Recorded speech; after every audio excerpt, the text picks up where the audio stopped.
Tá, ESG.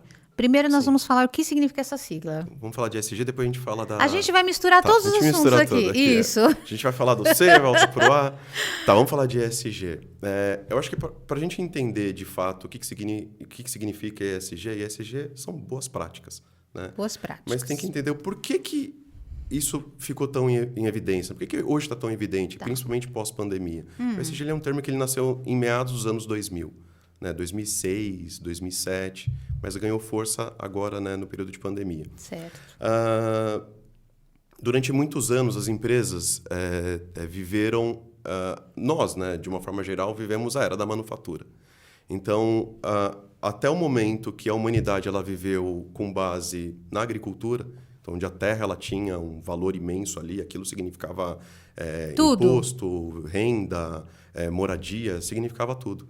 Foram mais de 12 mil anos vivendo dessa forma. E aí vem a Revolução Industrial, que permite escala.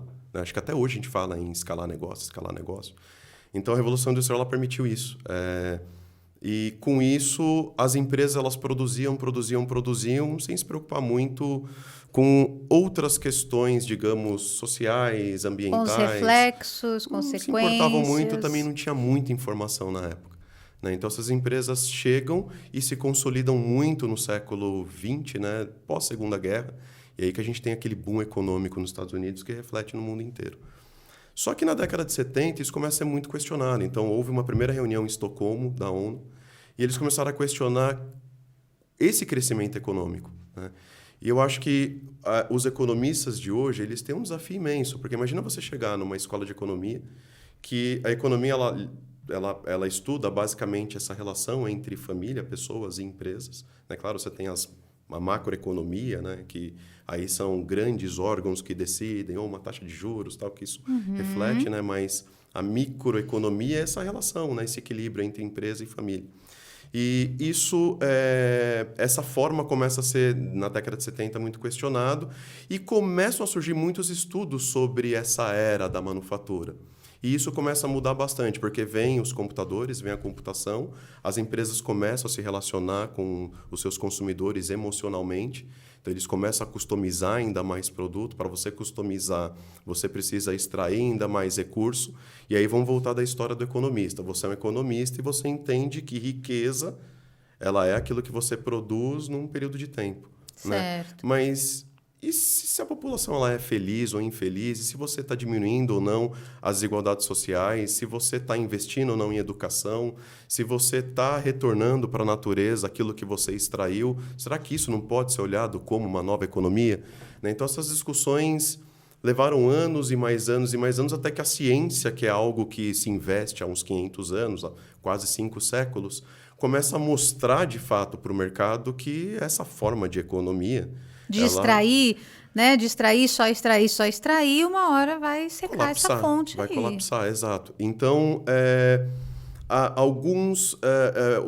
algumas empresas começaram a criar critérios para tentar avaliar e mostrar para o mercado, principalmente para o mercado de investimentos, o que essa empresa ela faz e quais são as práticas que essa empresa usa para que, de repente, ela consiga, não sei, uma linha de crédito ou um investimento. E aí que o jogo começa a mudar. Então, o ESG ele surge, né? A discussão ela surge ali em 2006, 2007.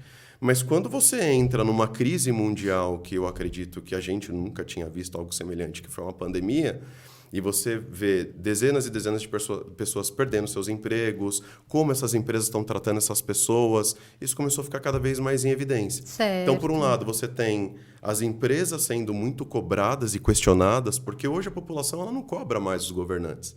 A população, se ela não gostou... Ela desistiu, né, gente? Vai fazer o quê? Se ela não gostar dessa água por alguma razão, ou da forma como foi vendido, ou como ele foi tratado, ele vai marcar essa empresa na rede social. Isso vai gerar o que a gente chama de buzz, né? Um ruído ali para a empresa, e eu acredito que ela não quer ser parte de qualquer ruído, né? Seja pelo seu consumidor e hoje pelas questões ambientais, sociais e etc. Então, eu acho que hoje existe o ESG ele surge para mostrar para o mercado quais são as boas práticas dessas empresas, para que não só essa empresa ela provoque a melhoria contínua dentro da sua operação, mas também para que ela seja... para que ela... Responsável. Claro, aí o resultado, né, ela se tornar mais responsável, mas também ela está buscando uma linha de crédito mais atrativa, e hoje os bancos eles têm créditos quando você trabalha alguns critérios, aí pensando em práticas ESG. E esses critérios de ESG estão em que mundo? Estão nesse mundo aí das grandes empresas. Sim, e meio ambiente, né? São as questões de meio ambiente. As questões ambientais, então ESG, E de environmental, que é ambiental, Isso. S de social, que é social, Pessoas, e governance, que é a governança, né? Sua pergunta foi? Não, que não, eu estava falando para você, estava completando com você. Em que âmbito era o ESG? Então, a gente tem o meio ambiente, são as boas práticas do meio ambiente, Exato. de social e de governança. Isso.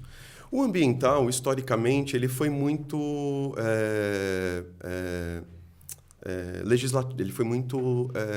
Tinha muita legislação sobre isso. Foi muito normativo. Normativo. Então, ele foi tinha normas, muitas regulamentos. normas. Então, você começa com leis ambientais, aí você vai para uma gestão ambiental e a coisa começa a ganhar uma outra proporção. O social, eu acho que escancarou muito a pandemia, o quão frágil, né, as empresas trabalham a sua parte social.